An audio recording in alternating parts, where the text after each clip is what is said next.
नमस्कार। आप सभी का हार्दिक स्वागत है हमारे YouTube चैनल भरत धामी में। आज का जो हमारा पाठ है कबीरदास। आज हम कबीरदास जी के बारे में जानेंगे।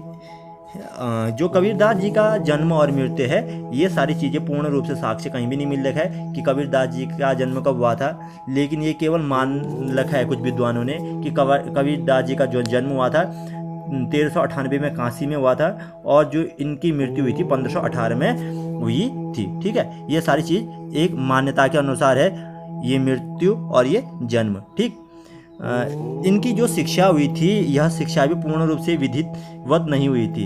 यह हमेशा संगत, पर्यटन तथा अनुभव से ही उन्होंने ज्ञान प्राप्त किया था। ठीक, जो कबीरदास जी थे भक्तिकालीन निर्गुण संत, जो भक्तिकालीन निर्गुण थे, यानी कि ये भगवान का, यानी कि किसी भी परमात्मा का कोई एक सगुण होता है, दूसरा निर्गुण होता है। ठीक है, निर्गुण का मतलब ये होता है कि यह एक ही परमात्मा को मानते थे, जो कि संसार में सभी चीज, ज्ञान को ही सबसे बड़ा परमात्मा मानते थे। जो सगुण में आता, सगुण में यानी कि किसी चीज की मूर्ति या इन चीजों के बारे में बताया जाता है, उसे ही सगुण भक्ति धारा कहते हैं। ये था हमारा कबीरदास जी। अब जो कबीरदास जी की कुछ साखियां हैं, वह कबीरदास जी ने हमारे जो इस पाठ में कुछ साखियों के बारे में बता रखा है, उसके बारे में जानते हैं कि सबसे पहली साखी है वह है मान सरोवर सुभर जल हंस केली कराय मुक्ता फल मुक्ता चुगे अब उड़ी अनंत न जाए। ठीक है, मान सरोवर सुभर जल। ठीक है, जो यहाँ पर कहने का तात्पर्य ये है कि मानसरोवर सुभर जल, जो मानसरोवर का जल है वह बहुत ही अच्छा है।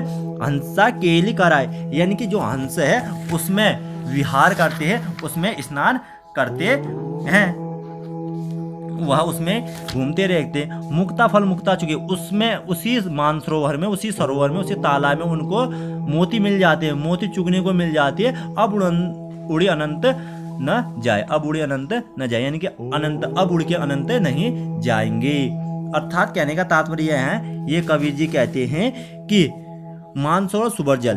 ठीक, यानी कि अगर कोई भक्त को सच्चा भगवान मिल जाता है और उसी में उसको सुख सुविधाएं और आत्म संतुष्टि मिलती है, तो वह उनको छोड़कर कहीं दूर नहीं जाता। ठीक, यानी कि किसी भी चीज में अगर आस्था अच्छी हो तो वह दूर नहीं जाता।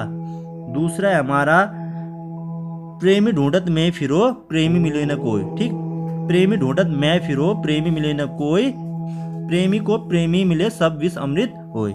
यहाँ पर ये जो दूसरा है कि प्रेमी ढूंढत में फिरो, यहाँ पर कबीरदास जी कहते हैं कि जो प्रेमी लोग यानी कि भक्त लोग होते हैं, वह इस दुनिया में भक्तों को ही ढूंढते रहते हैं, यानी कि ईश्वर की जो पूजा करते हैं उनको ही हमेशा क्या करते हैं, ढूंढते रहते हैं। ठीक, प्रेमी को प्रेमी मिले सब भी अमृत हो। अगर किसी भक्त को दूसरा भक्त, सच्चा भक्त मिलता है, ईश्वर की जो प्रार्थना करता है, जो ईश्वर पे विश्वास करता है, अगर उसको दूसरा उसी की तरह मिल जाता है, तो उसका सारा जो अज्ञान होता है वह ज्ञान में परिवर्तित हो जाता है। यहाँ पर विष का मतलब अज्ञान और अमृत का मतलब ज्ञान। ठीक, यानी कि अब कहने का तात्पर्य यहाँ पर यह है कि प्रेमी ढूंढत का मतलब ढूंढना। ठीक है, यहाँ पर जो कबीरदास जी कहते हैं कि मैं इस संसार में अपनी तरह एक भक्त को ढूंढ रहा हूँ जो कि ज्ञान के मार्ग पर, सच्चे मार्ग पर चलता है, लेकिन मेरा यह सब क्या हो गया, व्यर्थ हो गया। जब एक प्रेमी मिले ना कोई, यानी कि कोई भी प्रेमी नहीं मिला, प्रेमी को प्रेमी मिले। जब एक भक्त को दूसरा भक्त, यानी कि एक ज्ञानी को दूसरा ज्ञानी मिलता है, तो उनके अंदर का जो अज्ञान होता है वह क्या हो जाता है, नष्ट हो जाता है। ठीक, अब तीसरा देखते, तीसरा हस्ती चढ़िए ज्ञान को सहज दुलीचा डारी स्वान रूप संसार है भूखंडो झक मारी। ठीक, हस्ती चढ़ी यानी कि हस्त मन होता है हाथी। ठीक है, हस्ती का मतलब होता है हाथी, चढ़िए ज्ञान को, यानी कि हस्ती चढ़िए ज्ञान को। जो एक हाथी होता है वह निरंतर आगे बढ़ते रहता है। सहज दुरीचा डारी, और सहज दुरीचा डारी, और जो इस संसार में जो अज्ञानी लोग हैं उस पे बाधा डालते रहते हैं। स्वान रूप संसार है, यह संसार क्या है, स्वान रूप संसार, यह संसार एक कुत्ते के समान है। भूखन दो झक मारी, उसे भौंकते रहने दो।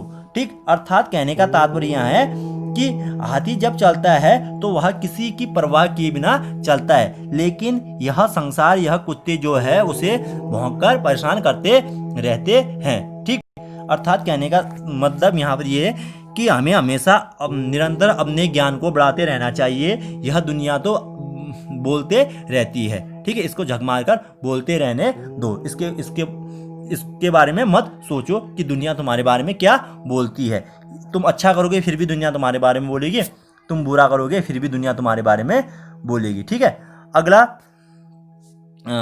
पखा पखी के कारणे सब, ठीक, ये यहाँ पर ये वाला, पखा पखी के कारणे सब जग रहा भुलान, निरपख होई के हरि भजे सोई संत सुजान। ठीक, पखा पखी का मतलब होता है पक्ष विपक्ष के कारण सब जग रहा भुलान, यानी कि पक्ष विपक्ष के कारण हर इंसान यह संसार भुला देता है। निरपख होई के हरि भजे, जो निरपख माने निष्पक्ष होकर हरि का भजन करता है, सोई संत सुजान, वही सच्चा संत कहलाता है। अक्सर हम देखते हैं कि बहुत सारे लोग ऐसे होते हैं जो कि यह तेरा यह मेरा ये सारी चीजें करते रहते हैं और आपस में जो मित्रता मानवता की भावना होती है वह भूल जाते हैं। जो इंसान निष्पक्ष होकर आपस में भजन हरि का भजन करते हैं, भगवान का भजन करते हैं या किसी की मदद करते हैं, वही सच्चा इंसान या संत कहलाता, वही सच्चा संत कहलाता है। ठीक, अगला जो पांचवा है, हिंदू मुआ राम कही मुसलमान खुदाई, कहे कबीर सो जीवता जो दूह के निकट न जाए।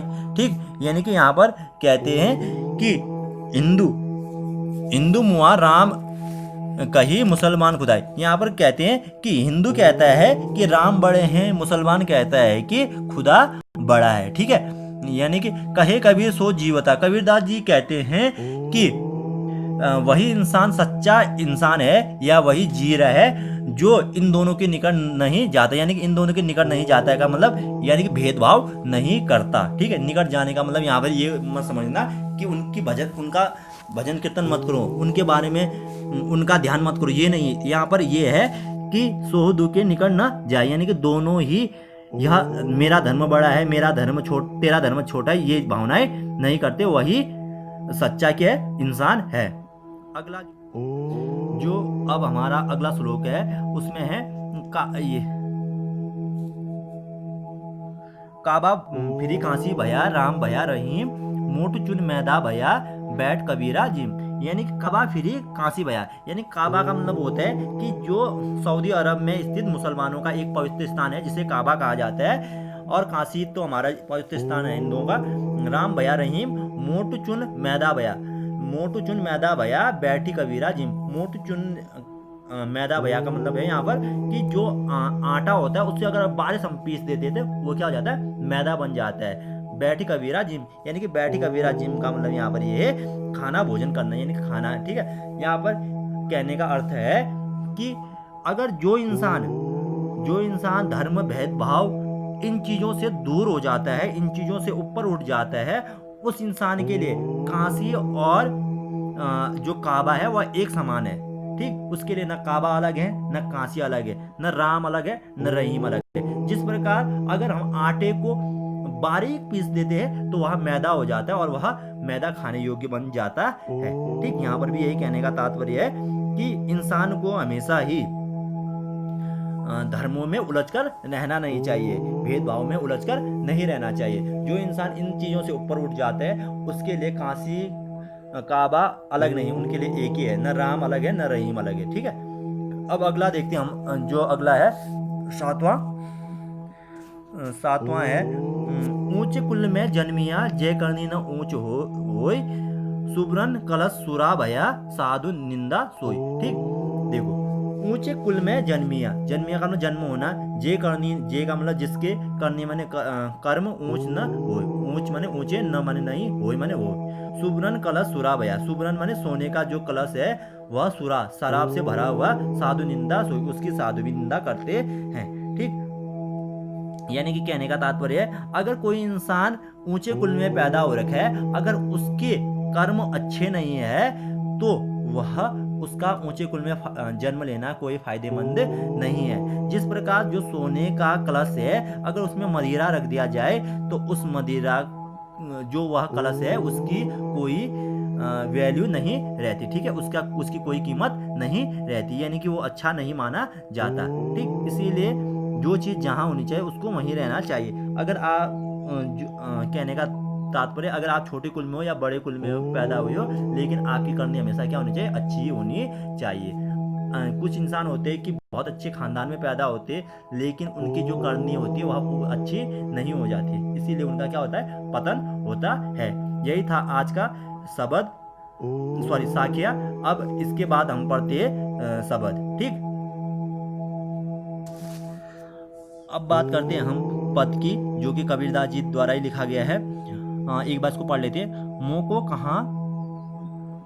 को कहाँ ढूंढे बंदे, मैं तो तेरे पास में, ना मैं देवल ना मैं मस्जिद, ना काबे कैलाश में, ना तो कोने क्रियाक्रम में, नहीं योग बैराग में, खोजी हो तो तुरंत मिलियो पल भर की तलाश में, कहे कबीर सुनो हो भाई साधो एक श्वासों की श्वास में, ठीक है। यहाँ पर कहने का तात्पर्य है कि मोको का मतलब होता है मुझे, ठीक है। कबीरदास जी कहते हैं कि हे मनुष्य, हे इंसान, जो भगवान है वह यह कहते हैं कि हे इंसान, मोह को कहाँ ढूंढे बंदे, हे इंसान तू मुझे कहाँ ढूंढ रहा है, मैं तो तेरे पास में, मैं तो तेरे पास में ही हूँ। ना मैं देवल, देवल का मतलब होता है मंदिर, ठीक है, देवल का मंदिर क्या होता है, मंदिर, ना तो मैं मंदिर में हूँ, ठीक, ना मैं मंदिर में हूँ, ना मैं मस्जिद, ना मैं मस्जिद में हूँ, ना काबे कैलाश में, नहीं मैं कैलाश में हूँ, ना तो कोने क्रियाक्रम है, ना तो मैं जो तुम पूजा पाठ या ढोंग ढकोले करते हो या आडंबर करते हो, ना मैं उसमें हूँ, नहीं योग बैराग में, अगर तुम सन्यासी भी बन जाते हो ना मैं उस चीज़ से मिलता हूँ,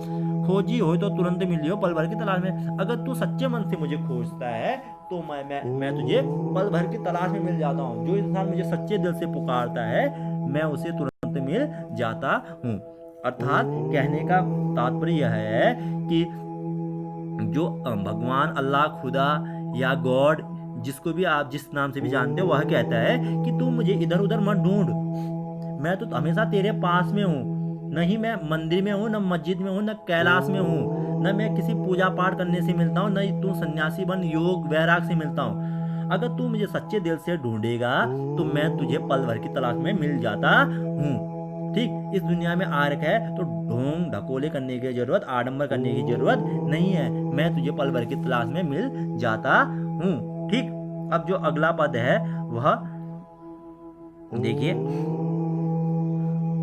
संतो भाई आई ज्ञान की आंधी रे, भ्रम की टाँटी सब उड़ानी, माया रहे न बांधी, हिति चिति की द्वे धुनी गिरानी, मोह बनिंदा तूता, तृष्णा छानी परी घर उबरी, कुबडी का भांडा फूटा, ठीक। अब देखिए, संतो भाई आई ज्ञान की आंधी रे, यहाँ पर कबीरदास जी कहते हे लोगों, हे संतों, अब ज्ञान की आंधी आ गई है, यानी कि ज्ञान की आंधी आ गई है, भ्रम की टाँटी सब उड़ानी।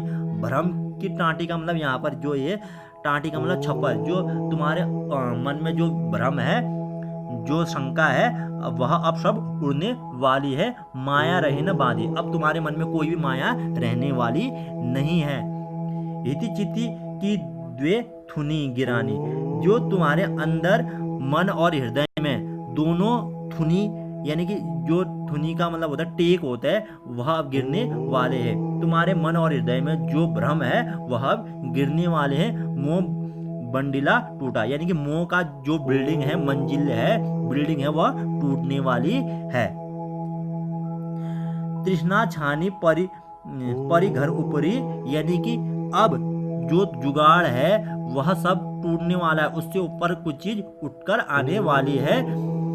कुबुद्धि का भांडा फूटा, यानी कि जो कुबुद्धि है या उल्टा ज्ञान है उसका अब भांडा फूटने वाला है। जोग जुगती करे संतो मादी, जो जुगाड़ करके लोग इधर उधर बधे रहते हैं, जुगाड़ के चक्कर में लगे रहते हैं, आडंबर करते रहते हैं, उनका अब सर्वनाश होने वाला है। निर्चू चुबे न पानी, यानी कि थोड़ा सा भी अब उनमें पानी यानी कि कुछ भी चीज रहने वाली नहीं है, क्योंकि अब क्या आ चुकी, ज्ञान की आंधी आ चुकी, यानी ज्ञान अब लोगों को मिलने लगा है, लोग ज्ञानी होते जा रहे हैं। कूट कपट काया निष्कया हरि की गीत जब जाने, यानी कूट और कपट सब अब खत्म होने वाला है। हरि की गति जब जाने, जब हरि के बारे में लोगों ने जाना, यानी कि जब ज्ञान के बारे में लोगों ने जाना, जब लोग ज्ञानी होने लगे, लोग भगवान की भक्ति करने लगे, तो उनके ऊपर जो कूट कपट था वो सब क्या होने लगा, खत्म होने लगा। आदि पीछे जो जल बूटा प्रेम हरि जग भीना, यानी कि यहाँ पर कहने का तात्पर्य ये है कि जो झूठ है, ढकोसला है, ये सारी चीजें अब क्या होने वाली, खत्म होने वाली है। इसीलिए जो भगवान है उसने अपनी ज्ञान की आदि अब आई है, और जो ये भ्रम है इन सबको उड़ाने वाला है।